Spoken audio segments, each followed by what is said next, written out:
एक बार की बात है, एक बड़े जंगल में सब पक्षियों की मीटिंग बुलाई गई। सबके चेहरे थोड़े नाराज थे क्योंकि उनका राजा गिद्ध अब बूढ़ा हो चुका था।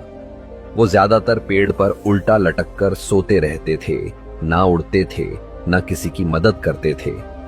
मोर बोला, भाइयों और बहनों, अब हमें नया राजा चुनना चाहिए।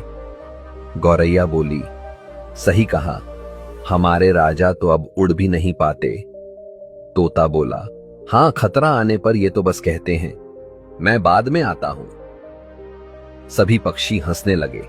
तभी हुदहुद नाम का पक्षी बोला, अगर नया राजा बनाना है तो कोई ऐसा हो जो समझदार भी हो और सबका भला सोच सके। मोर ने कहा, तो बताओ कौन बनेगा राजा? सारस बोला, मुझे तो लगता है उल्लू सबसे अच्छा रहेगा। वो रात में भी देख सकता है, बहुत समझदार है। सारे पक्षी बोले, हाँ हाँ, बिल्कुल सही, उल्लू राजा बनना चाहिए। और बस सबने मिलकर कहा, उल्लू महाराज की जय हो, उल्लू महाराज की जय हो। सभी ने नाचना शुरू कर दिया। तोते ने फूलों की माला लाई, गौरैया ने गीत गाए और मोर ने अपने पंख फैलाकर झूमना शुरू कर दिया। पूरा जंगल उल्लू महाराज के स्वागत में नाचने लगा। थोड़ी देर बाद गिद्ध राजा वहां आए।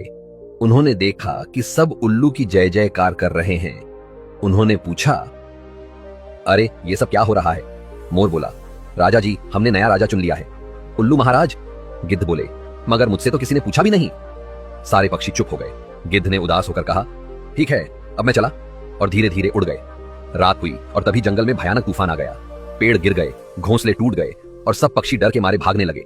वो सब भागकर नए राजा उल्लू महाराज के पास पहुंचे। महाराज, कुछ कीजिए, हमारा घर उड़ गया। उल्लू ने जम्हाई लेते हुए कहा, अभी तो रात है, सुबह देखेंगे। सब बोले, क्या अभी तो तूफान है? उल्लू बोला, मुझे रात में तो सब साफ दिखता है, पर अब आंखों में धूल चली गई, थोड़ी नींद ले लूं। और वो खर्राटे मारने लगा। सुबह सूरज निकला तो पक्षी फिर गए उल्लू के पास, पर उल्लू तो दिन में देख ही नहीं पाता था। वो बोला, मुझे रोशनी से जलन होती है, मैं रात में देखूंगा। अब सब पक्षी परेशान हो गए। सब बोले, अरे ये कैसा राजा है जो दिन में देख नहीं सकता और रात में सो जाता है?